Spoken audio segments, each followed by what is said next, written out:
is with great pleasure that I introduce to you New York Times bestselling author, David Grann.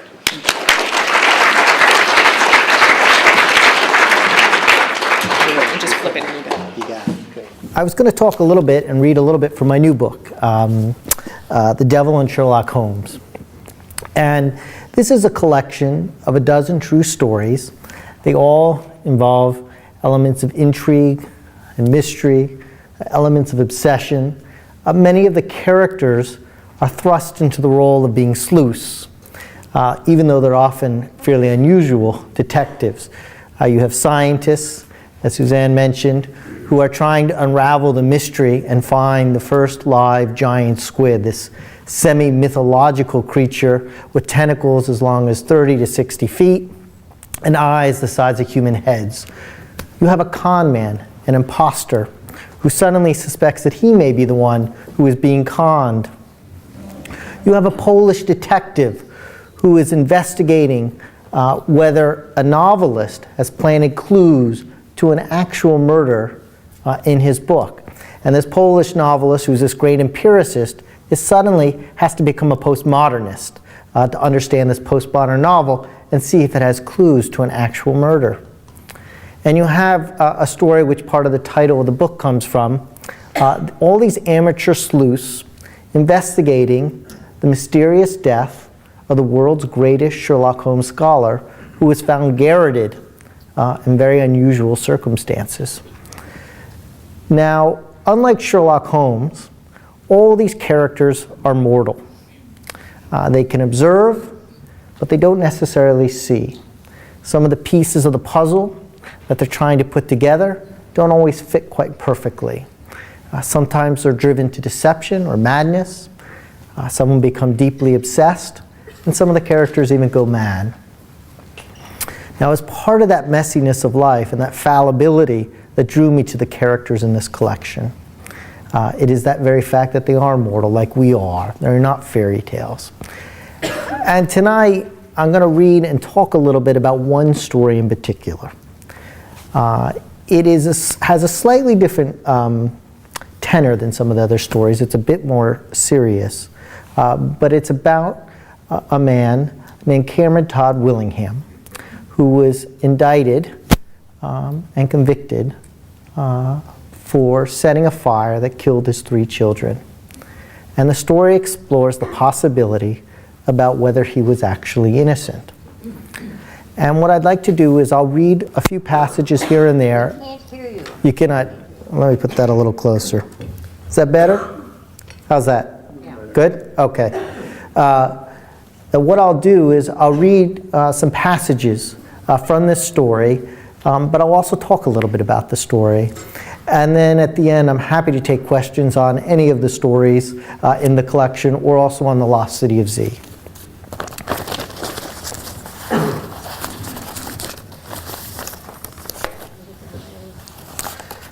This is how the story begins. It's called Trial by Fire.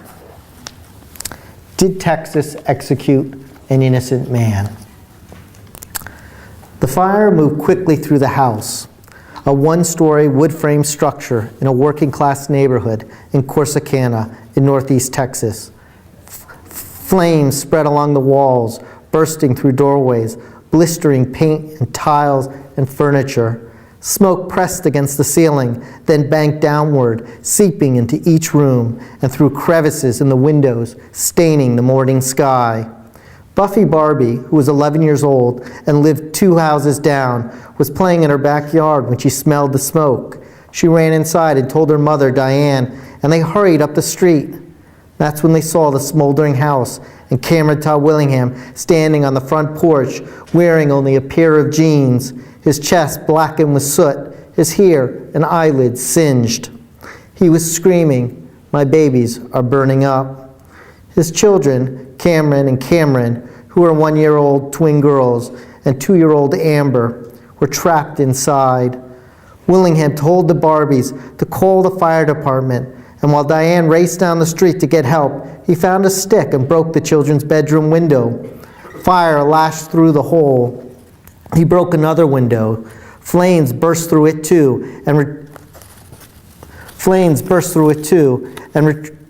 Flames burst through it too, and he retreated into the yard, kneeling in front of the house. A neighbor later told police that Willingham intermittently cried, "My babies," then fell silent, as if he had blocked the fire out of his mind. Diane Barbee, returning to the scene, could feel intense heat radiating off the house. Moments later, the 5 windows of the children's room exploded and flames blew out, as Barbee put it. Within minutes, the first firemen had arrived, and Willingham approached them, shouting that his children were in their bedroom, where the flames were thickest. A fireman sent word over his radio for rescue teams to step on it. More men showed up, uncoiling hoses and aiming water at the blaze.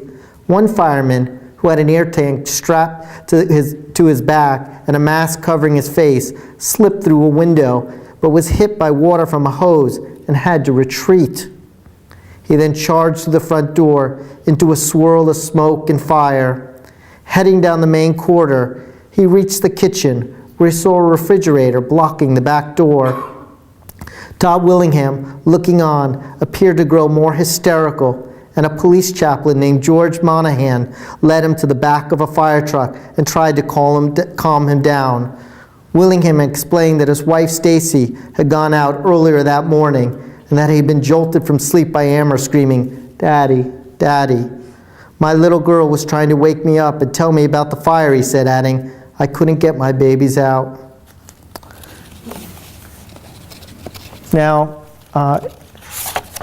after the firemen were able to put out the fire, they were unable to save the children in the house.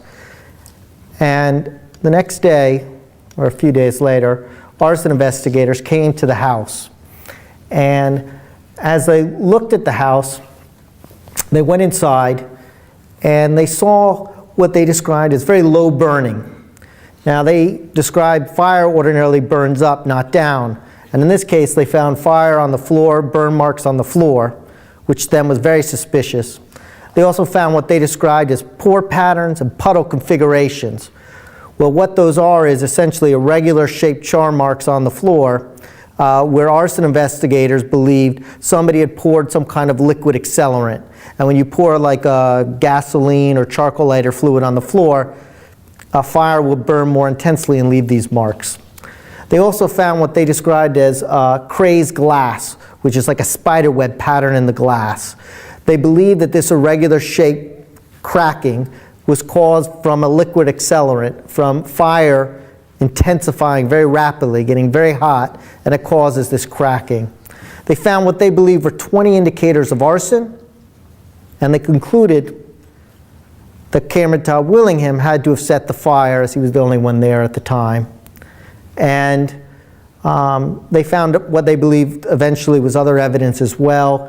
They interviewed some of the neighbors, said that they didn't think Cameron Todd Willingham had done enough to try to get back inside the house. They also, once they arrested him, had a jailhouse informant who said that Willingham had confessed to him in jail. The case was seen as airtight, open and shut, and it went to trial. And even though there was no motive, they concluded that Willingham had to have been a sociopath, because who else would have done such a horrific thing? And the trial took the jury barely an hour to convict him. He was sentenced to die, and he was placed on death row. He was 23 at the time. Now, part of what happens in this story is there is a woman who shows up, a former school teacher, a woman named Elizabeth Gilbert. And she begins to investigate the case. And as I said in many of these stories, many of the characters are detectives in their own way, even if they're not professional detectives. And they're very much like ourselves, where they try to make sense of the world around them. And she gets to know Willingham. She gets curious about the case.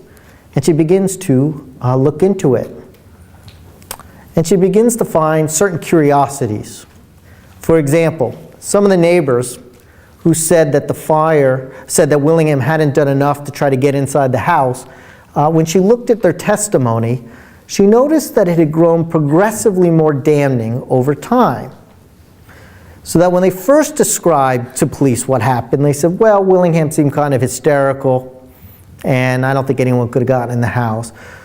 But as it became clearer that Willingham and the arson investigators have come back with their conclusion that this fire was intentionally set, their testimony grows more damning, and they suddenly say that he seemed hysterical only when the authorities arrived, that he could have gone back in. So she noticed this subtle thing. She also looked at the jailhouse informant, and I eventually tracked down this jailhouse informant. And one of the things in these stories that they involve, while the characters are often detectives, I'm a detective as well in many ways. I try to investigate these stories and piece together what really happened. And I tracked down this jailhouse informant, a guy named Johnny Webb. Wasn't easy to find him. Been in and out of jail most of his life. And he didn't have an address that I could find originally, didn't have a phone. Eventually I was able to get an address through property record search, tracked him down to a little town in Texas, went to his house. It was basically a little plywood house about the size of a closet. On the door was a padlock, was his lock for the door.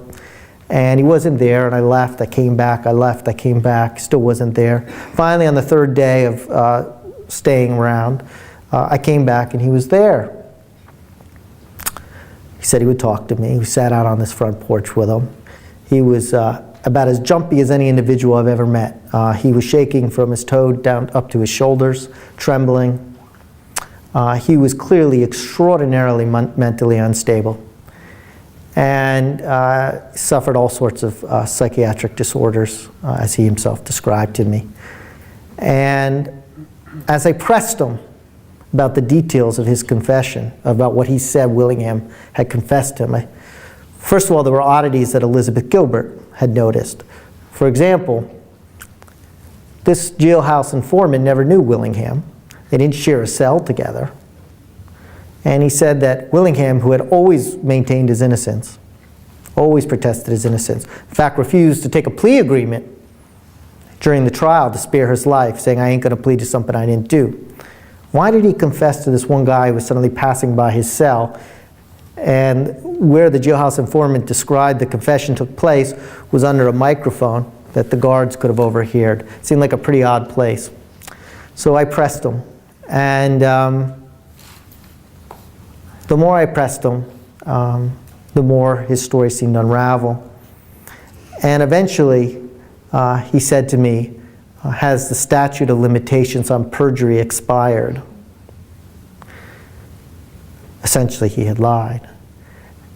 He also said to me, when I told him that his testimony could send this man to his death, and had sent his man to his death, he looked at me and he said, nothing can save me now. So there was the jailhouse informant. We had the neighbor's testimony. One of the interesting things, just as a parenthetical on the neighbor's testimony, and which gets into reporting and storytelling for all you who are interested in being reporters, is something that's called contextual bias. We are all biased in how we try to interpret information. And one of the things that investigators have noticed is that people, once they believe something, the way they think things happen, their memories change. Our memories are always reprocessing. They're not fixed. So there's a very famous psychological experiment where they had a bunch of people look at a video of cars colliding. They have people watch them, and then they ask them about them. They say, how fast do you think the cars were going when the cars made contact? And they get an average, it's about, I'm just making this up, it's about 50 miles an hour, they say. Then they ask the same question, but they just change the verb in the question. They say, how fast were the cars going when the cars smashed together? Suddenly the estimate goes up, it leaps up. Everybody remembers the cars going faster. Not only that, when you change the verb from contacted to smashed, if you say to them, did the windows break, smash, when you watched the video when they made contact? They say no. Then you say, did you see them, did the windows shatter when the cars smashed together? They said yes. The windows had in fact not shattered. So memory is a very slippery thing, and all of these stories in this book, and for anyone who is a reporter, you have to probe these memories. And this is a very classic example of that. The third element was this fact that there was no motive for the crime. Well, the police and the authorities concluded he might be a sociopath. And I will read to you just a few paragraphs about that question about was Cameron Todd Willingham in fact a sociopath or not, and what was the evidence used to lead authorities to believe that they were dealing with somebody who was sociopathic.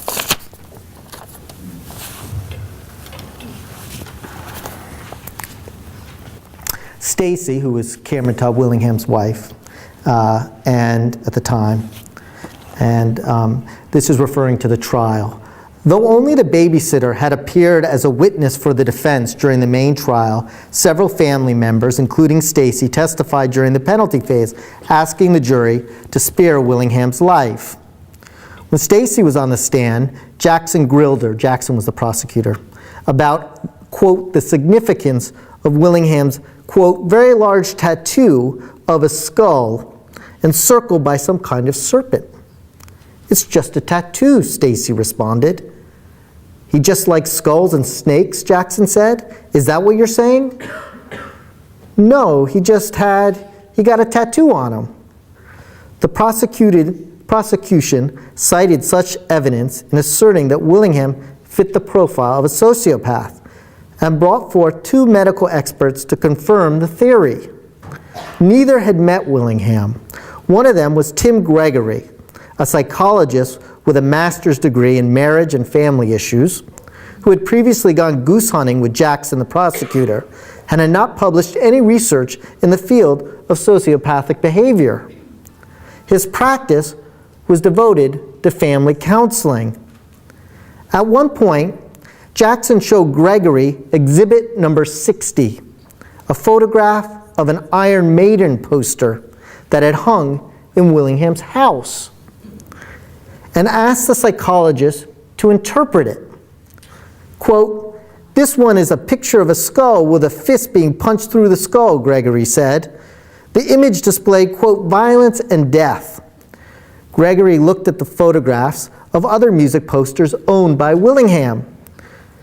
Quote, there's a hooded skull with wings and a hatchet, Gregory continued. And all of these are in fire, depicting, it reminds me of something like hell. And there's a picture, a Led Zeppelin picture of a falling angel. I see there's an association many times with cultive type of activities, a focus on death, dying. Many times, individuals that have a lot of this type of art have interest in satanic type activities. The other medical expert was James P. Grigson, a forensic psychiatrist. He testified so often for the prosecution in capital punishment cases that he had become known as Dr. Death. A Texas appellate judge once wrote that when Grigson appeared on the stand, the defendant might as well, quote, commence writing out his last will and testament. Grigson suggested that Willingham was, quote, an extremely severe sociopath, and that no pill or treatment could help him. Grigson had previously used nearly the same words in helping to secure a death sentence against Randall Dale Adams, who had been convicted of murdering a police officer in 1977. After Adams, who had no prior criminal record, spent a dozen years in prison, and once came within 72 hours of being executed, new evidence emerged that absolved him, and he was released. In 1995, 3 years after Willingham's trial, Grigson was expelled from the American Psychiatric Association for violating ethics. The association stated that Grigson had repeatedly arrived at, quote, a psychiatric diagnosis without first having examined the individuals in question, and for indicating while testifying in court as an expert witness that he could predict with 100% certainty that the individuals would engage in future violent actions.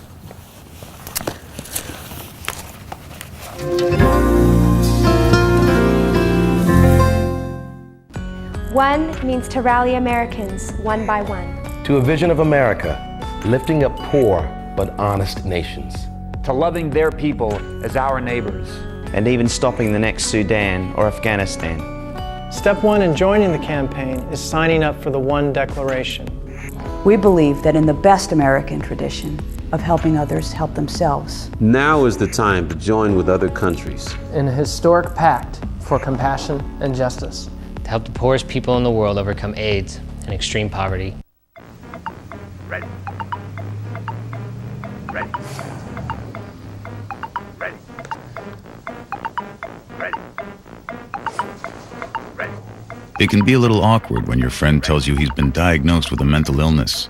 But what's even more awkward is, if you're not there for him, he's less likely to recover. I'm here to help, man, whatever it takes.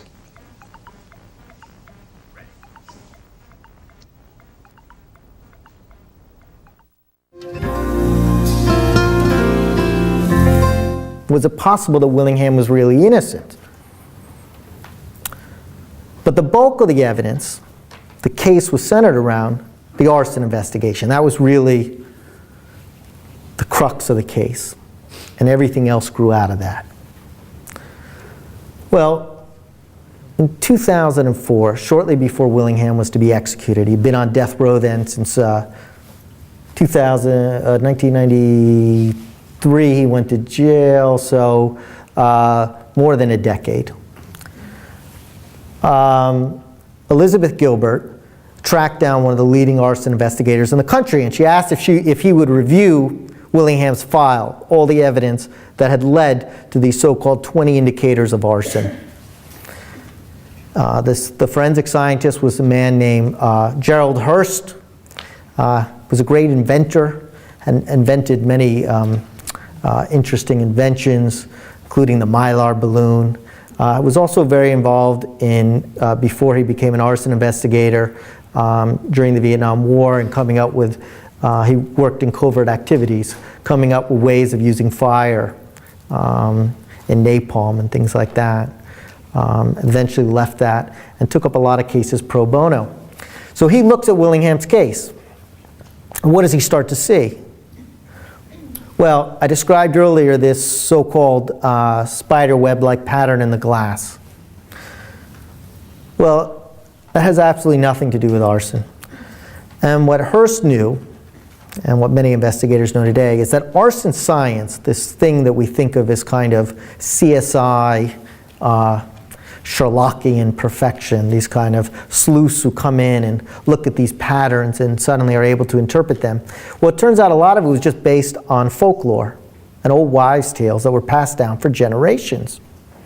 And that many of these ideas that were used for decades in this country, used to convict people of arson, had actually not been scientifically tested. And when they were finally scientifically tested, they proved to be invalid or deeply flawed. So this spider web-like pattern in the glass has nothing to do with a liquid accelerant. It actually has to do with rapid cooling, not rapid heating. When the glass is very hot and the firemen show up and they shoot a hose with cold water on the glass, the thermal shock causes that pattern. Scientists have taken glass in labs, heated it up with liquid accelerant over and over. They can't get that pattern. Low burning, these char patterns, puddle configurations on the floor. Well, they can be a sign of arson. If you take gasoline on the floor, you're likely to have burning on the floor. But a lot of these patterns and these configurations, it turns out, can be a product of simply a natural fire. When a fire goes to what is called flashover, and not to get too boring and technical, what that means is when the thermal gases in a room build up, the temperature gets so hot that suddenly everything spontaneously ignites. And when everything in a room ignites, you've seen it in backdraft, the windows blow out. Exactly what everyone described happened in the Willingham case. The windows in the children's room, as I described in that opening scene, exploded, all 5 windows. What happened is the room has gone to flashover. Well, when everything spontaneously ignites in the middle of a fire, well, what do you get? You get low burning, the carpet burns, you get all these patterns. And this was actually first discovered in a case called the Lime Street Fire, which was an experiment. Several arson investigators who had been hired by the prosecution in a case just like Willingham's, who were convinced that the man had set the fire, went and bought a house right next door to where the fire had occurred and decided to reconstruct it. And when they did this reconstruction, they set the fire naturally the way the defendant claimed it had happened. They took a match, they put it on the carpet, on a couch. The house quickly went to flash over. Everything exploded. The arson investigators went into the room and they were thunderstruck. Here were all these indicators that they were sure were signs of arson, were simply the product of a natural fire. And as one of the lead investigators in that case, a guy named John Lentini, as he told me, that was my epiphany. I almost sent a man to Old Sparky, the electric chair, based on a load of crap. So Hearst looks at this case, and he cannot find any scientific basis to conclude that this fire was intentionally set. He takes his report, terrified that a man is about to be executed based on junk science. Sends that report off to the governor and to a clemency board. A clemency board is supposed to be the fail-safe in our judicial system. And what that means is after all the legal processes have run their course, this clemency system, these boards are allowed to review the case in a governor, and they could stop a miscarriage of justice. And as my final last reading, I'll just read a section about what happened.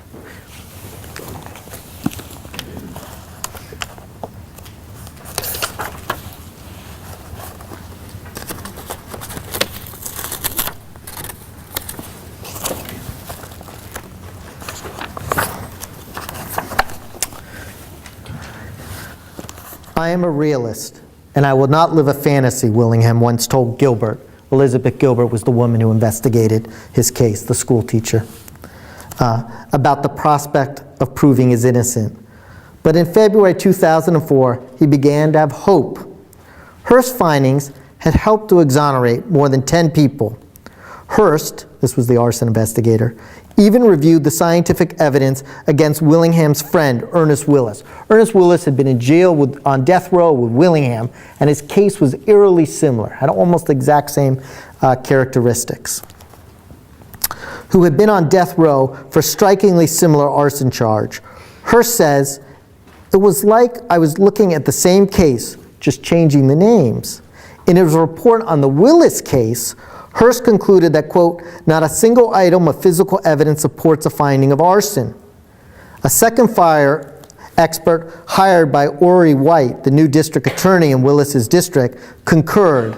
After 17 years on death row, Willis, who was Willingham's friend on death row, was set free. I don't turn killers loose, White said at the time. That was the prosecutor. If Willis was guilty, I'd be retrying him right now, and I'd use Hearst as my witness. He's a brilliant scientist. White noted how close the system had come to murdering an innocent man. He did not get executed, and I thank God for that, he said. On February 13th, 4 days before Willingham was scheduled to be executed, he got a call from Reeves, his attorney. Reeves was Willingham's attorney. Reeves told him that the 15 members of the Board of Pardons and Parole, which was the clemency board, which reviews applications for clemency and had been sent Hearst's report, had made their decision. What is it? Willingham asked.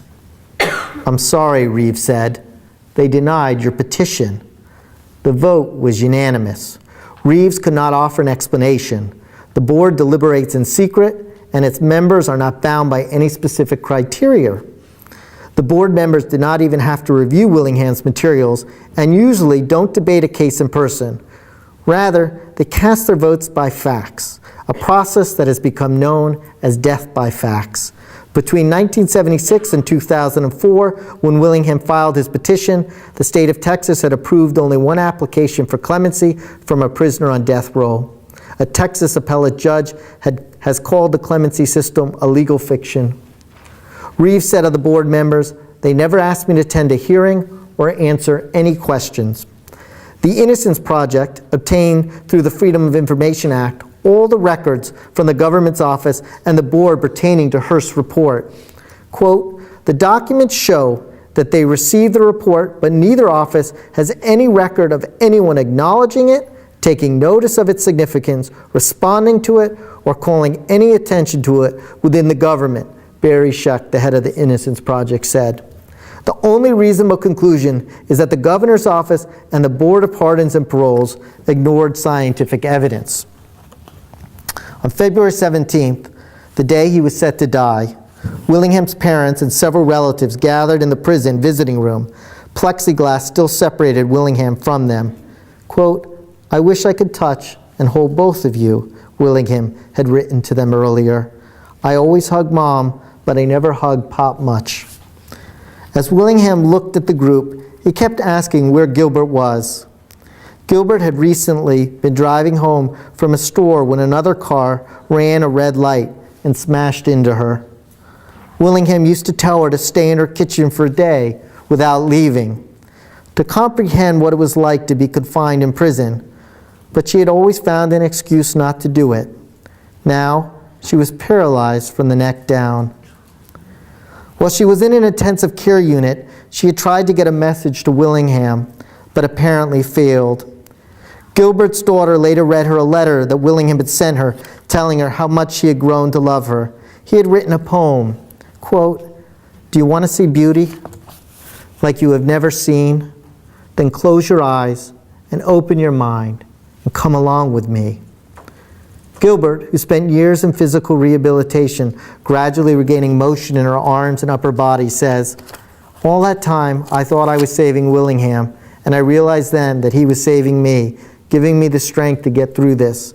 I know I will one day walk again, and I know it's because Willingham showed me the kind of courage it takes to survive." Willingham had requested a final meal, and at 4 p.m. on the 17th he was served it. 3 barbecued pork ribs, 2 orders of onion rings, fried okra, 3 beef enchiladas with cheese, and 2 slices of lemon cream pie. He received word that Governor Perry had refused to grant him a stay. A spokesperson for Perry says, quote, "The governor made his decision based on the facts of the case." Willingham's mother and father began to cry. "Don't be sad, Mama," Willingham said.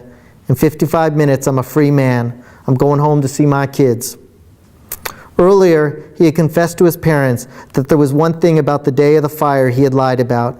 He said that he had never actually crawled into the children's room. "I just didn't want people to think I was a coward," he said.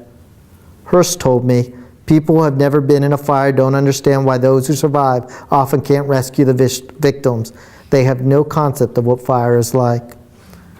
The warden told Willingham that it was time. Willingham, refusing to assist the process, lay down. He was carried into a chamber 8 feet wide and 10 feet long. The walls were painted green, and in the center of the room, where an electric chair used to be, was a sheeted gurney. Several guards strapped Willingham down with leather belts, snapping buckles across his arms and legs and chest. A medical team then inserted intravenous tubes into his arms. Each official had a separate role in the process so that no one person felt responsible for taking a life. Just before Willingham received the lethal injection, he was asked if he had any last words. He said, "The only statement I want to make is that I am an innocent man convicted of a crime I did not commit. I have been persecuted for 12 years for something I did not do. From God's dust I came, and to dust I will return, so the earth shall become my throne."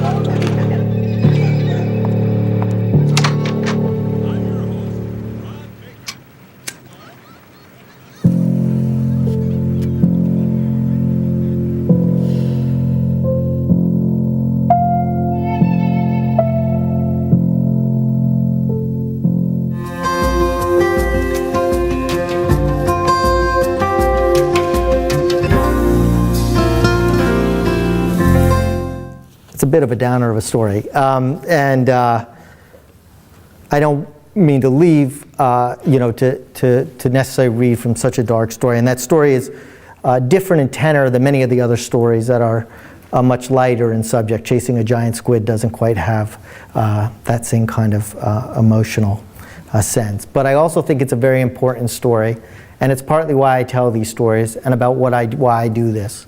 I am interested in narratives, and I am interested in stories, and I think stories can have a great power, but they can also have effects. And this is a story that hopefully has an emotional power, but can really illuminate issues that are fundamental to our society. And I'm sure when people will ask me questions, people often ask me, you know, how did I feel about the death penalty before I did this story? Well, like most of the stories I do, I don't know much about these subjects when I begin them. I really am a generalist. I'm a journalist. I don't pretend to be an expert. And I had not really thought that much about the death penalty, to be perfectly frank. And in fact, one of the other stories in this collection is about an investigator pursuing the Aryan Brotherhood in prison, a gang which, because they were in prison and had life sentences, but were still doing crimes, believed there was no way to stop them except to do the death penalty. And I thought, well, that had a certain logic to it, I thought. So this story took me on a journey, and I hope, at least in a little bit, what I read tonight took you on a journey as well, and that's part of the point. But I'm happy to answer any questions. Again, I'd be happy to talk about The Lost City of Z, which is about the world's one of the last great Victorian and Edwardian explorers who disappeared in the Amazon in the 1920s looking for an ancient civilization. All these people who went searching for them and often disappeared. And my own journey into the Amazon to try to unravel what has been described as the greatest exploration mystery of the 20th century. There are stories in here about a baseball icon, Rickey Henderson, who won't give up and is playing in the minor leagues, searching for squid, various murder mysteries. And again, I'd be happy to take questions on any of them or simply on the process or whatever else you're thinking. Yeah. Where would you say you find most of your inspiration from for these stories? Well, yes. And let me just ask you a question. In terms of the inspiration or the idea? The idea more or less. What triggers you to go and hunt these cases down? Right. Yeah. I mean, all these stories, and the one thing that really holds them in common is that they are pursuits of the truth. The truth can be somewhat elusive and murky, and I never pretend too often. I show you, the reader, what I've learned to the best of my ability. The stories often originate in various ways. Sometimes I'll just be reading a news brief and I'll just see a reference to something, and just to show you a connection, to give you an example. I was doing the story on the death of the world's greatest Sherlock Holmes scholar, this mysterious death. In the course of researching that story, which is the lead story of this book, The Devil and Sherlock Holmes, and in the course of that research, I read everything about Conan Doyle, the creator of Sherlock Holmes. And when I came across a reference in that research, there was this character named Percy Harrison Fawcett, who had helped inspire Conan Doyle's novel, The Lost World. I had read The Lost World, but I had never heard of Percy Harrison Fawcett. And I took Fawcett's name, and I plugged it into one of these newspaper databases we have at the New Yorker, and up came these crazy banner headlines. Fawcett disappears into the unknown, 2-deck headlines across the New York Times, another Fawcett party kidnapped, another Fawcett party dies. And I just said, wow, what a crazy story. And I started to do research, and that story led to my book, The Lost City of Z, which was about Fawcett. And so these stories originate in various ways. But usually, like I said, I know almost nothing about them when I begin. And the stories that make it, though, are the stories that survive a fair amount of rigorous scrutiny. I would say there are hundreds that end up on the cutting room floor pretty early on because I look into them and I decide it's not that interesting. I looked into various cases like Willingham's that I didn't think where I had looked at some other death penalty cases before I settled on this case that I thought was the most interesting and illuminating. Yes? How long did it take you to write this book? This book, The Lost City of Z, which is one single narrative, took me about 3 years. And this book, which has a collection of a dozen stories, the earliest story comes from a decade ago. So there are stories, it's basically a decade of work, but I've just chosen the stories that I thought were the most intriguing. And the stories range in terms of time. The story I read from tonight about Cameron Todd Willingham, I spent more than 6 months on that story, investigating that. It was a very hard story. Had to track down government records that hadn't been released before, had to find people who kind of are off the map, and involved many trips to Texas. Yes? In a sense, it strikes me that everything you've said this evening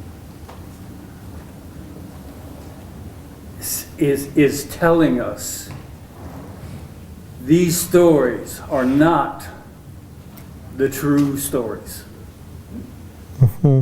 Everything you've said shows a bringing to the story something from somewhere else. Mm-hmm.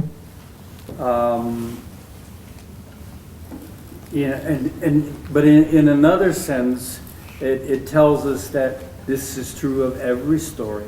Mm-hmm. Mm-hmm. I know there are things my wife and I have lived through. Mm-hmm. We had exactly the same experience, but she was standing there and I was standing there. But Yeah. when we tell these stories to other people, they're different. Yeah, without question. Memory is a very slippery thing, and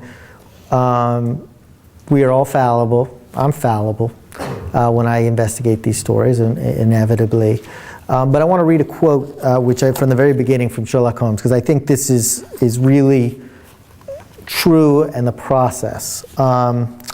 Reporting, like detective work, is a process of elimination. It requires that you gather and probe innumerable versions of a story until, to borrow a phrase from Sherlock Holmes, the one which remains must be the truth. And what I do in these stories, I'm not It's an ideological statement.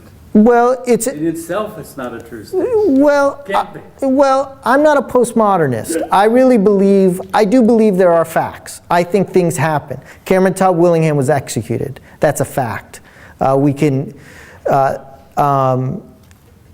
The man who broke out of San Quentin in a kayak, he broke out of San Quentin in a kayak. That happened. That's a fact. Now, there are maybe some postmodernists who say, no, that's just a narrative, that's just a fiction. I do believe truth exists. I fundamentally believe in truth. I believe that we cannot always perceive it perfectly, and we only could do the best we can in reconstructing it. But I believe we should be extremely faithful in how we reconstruct it. So let me give you an example. There's a story in here about a bank robber. A guy who robbed banks even until he was in his 70s. He robbed his last bank when he was 78. He was the prison escape artist. I went to prison. I spent 2 years trying to get him to talk to me. He wouldn't talk. I kept sending him a letter. Finally, after 2 years, he said, come on down, you could talk to me. I think at that point he thought death was near. And he starts telling me a story. I am a skeptic by nature. Well, I believe in truth. I spend a lot of time with pathological liars. And he starts telling me these stories. And I said, well, he told me about breaking out of San Quentin. I had read, there's not much written about this guy, but I had read he broke out of San Quentin, so I was okay. He then told me he broke out of Alcatraz. Right away, I say, well, that can't be true. I'm just thinking. No one's ever broken out of Alcatraz. There were those 3 guys that Clint Eastwood made the movie, and anyone who really knows the story knows they drowned. They didn't make it out. They were never seen again. They didn't survive. Nobody ever escaped from Alcatraz. So what do you do? What do you do in a case like that if you're me? I ask him questions. I don't start saying you're lying because I don't know. I just keep asking him questions. I get it all down.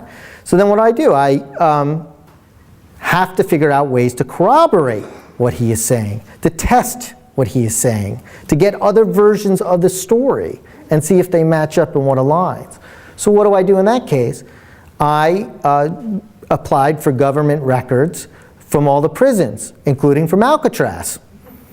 So I filled out forms where you can get, and he agreed to let me to release, because he was living, they wouldn't do it otherwise, to release all his personal prison records. So I got all his records from when he was in fact in Alcatraz.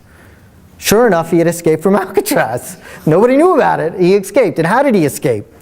he believed, and it was just what he told me, he believed that you had to find the weak spot in a prison. He had these maxims.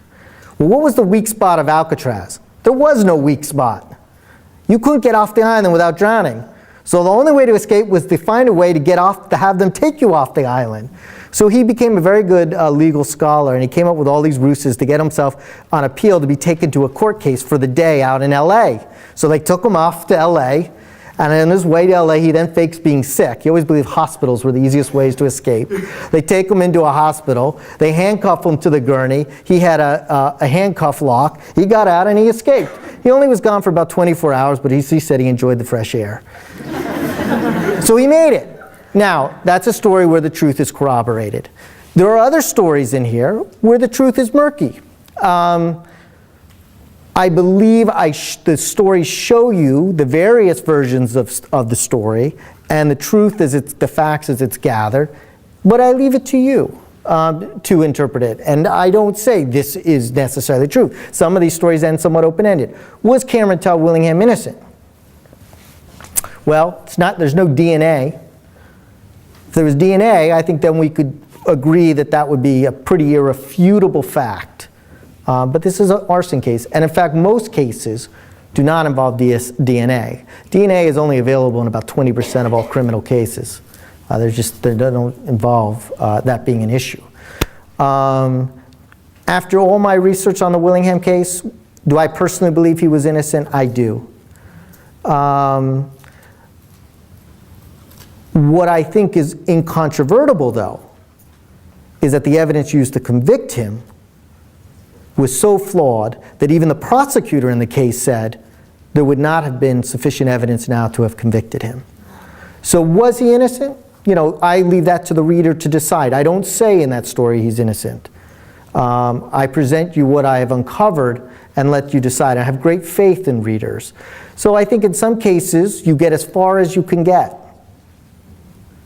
I wish I could get that last 10% on the Willingham case. I don't think I can.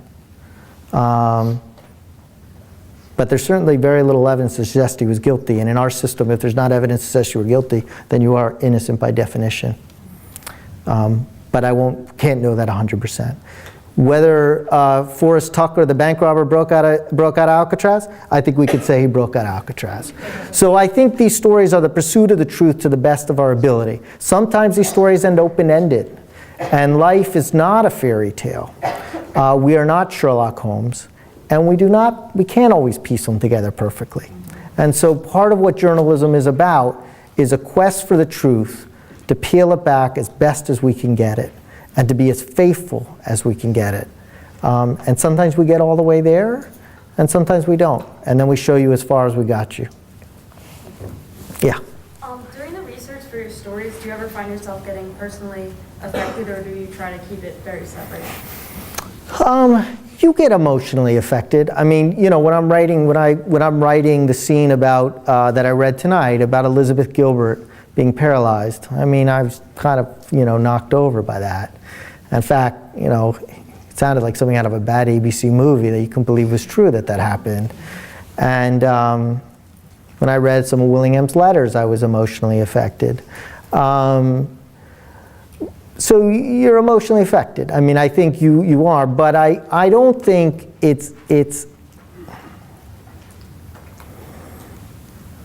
I don't think it's that hard to stay focused on what is real and what are the facts. And I don't try to write these scenes without emotion if the emotion is there. What I'm passionate about and zealous about is getting at the truth as best I can. And I want to tell stories and to shape those stories so that you will resonate with them and have emotion. So I think the question really becomes is, you want to remain as objective as you can about the facts. And you don't want to divest yourself from emotion. When I'm out with the squid hunter, and one of the scenes in the piece on the squid hunter was this guy who spent his whole life trying to catch a giant squid. And I went out on this boat with him in a cyclone. The guy put me to work every night. We never slept. I was exhausted. And there came a point, he was trying to catch a baby giant squid so he could capture it and grow it in captivity. He thought that was a way to catch one. Because giant squids, actually, like a lot of animals, spawn more babies. So he thought, well, there'll be a lot of babies. It'll be easier to catch one, and they won't swim as fast. Seemed kind of, what the hell. Yes. They did succeed, by the way. They did eventually succeed, that is right. After my trip, they did succeed. And although never in capturing a baby and growing it in captivity. And there came a point when we were on the boat where we thought we caught a baby. And we put it in a special container we had built. And we were exhausted. And suddenly, it was there, and we had it, and we lost it. And it was gone like an illusion. And I looked at that man's face of utter, this guy had sacrificed everything. He had invested his money. He had pretty much impoverished his family trying to make this discovery. And I saw the pathos on his face. Well, when I go write that scene, I don't want to lose that emotion, but I want to be faithful to it. So that it's a complicated answer. Yeah. Apropos of being emotionally involved, your story about Willingham made me think of In Cold Blood. Mm-hmm. Do you see sort of the same kind of thing, except that Capote said he fictionalized part of it? Yes, Capote's is a novel, and I never, to be honest, it's always hard for me to know exactly what was true in that. I mean, it was clearly based on a true story, and the characters were real, and the basic events were all true, and he spent a lot of time with the characters, living in the town.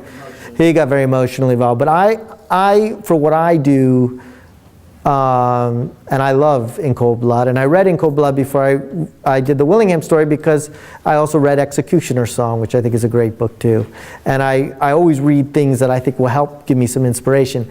But my approach is very different than that. I really, I believe in, I don't fictionalize anything. I really believe my challenge and what I'm trying to do is to stay true to what can be known. And and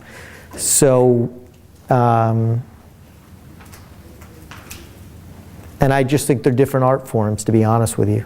I just think they're different art forms. Yeah. Oh, I'm sorry. When that gets on the back, because I did you for, yeah. On the Willingham story, his wife, did you do any investigation on her, the background? I know she worked at her brother's bar or something like that? Yeah. Was there anything that she could have maybe started the fire? Yeah, it's interesting. The wife is an interesting character, and I just did small sections of the story. There's much more detail in the piece. When the fire happened, the authorities suspected the wife as well, because one of the things they thought in both cases was that neither behaved normally. Their behavior did not fit the spectrum. I think that was partly because the arson investigation came back. And to be honest, that was the poison fruit. If you believe there's arson, then you start to interpret things differently. She always believed he was innocent. Interestingly enough, Willingham, and I didn't get into this too much in the story because I didn't think it was totally fair to her because she had never been indicted. He often suspects her, and she often suspects him, because they both are high school dropouts. And Willingham was not an angel. He beat his wife, he sniffed glue. He fit the character profile of a rough and tumble character. He had no convictions for any violence, shoplifting and stealing, I think, like some tires on a car. But he was not somebody I would have wanted to have over, to meet my family. But both of them believe the arson investigators because, they both think it's probably an accident. They think maybe Amber, there were space heaters in the room, maybe Amber knocked one over. Or they think, but these arson investigators keep saying this stuff. They don't know science.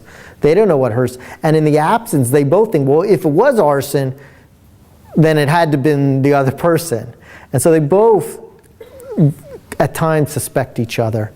And by the end, she had always defended him, and by the end, kind of is convinced he must have done it. And I think in some ways, in the absence, it was easier. I don't want to be a psychologically interpret, but I think I had read many of her letters, and you could see the progression, and I think in some ways it was psychologically easier not to have somebody, another person in her life, murdered senselessly, to have a reason. I think it was easier to process. How you doing? I just want to ask you a question. Yeah.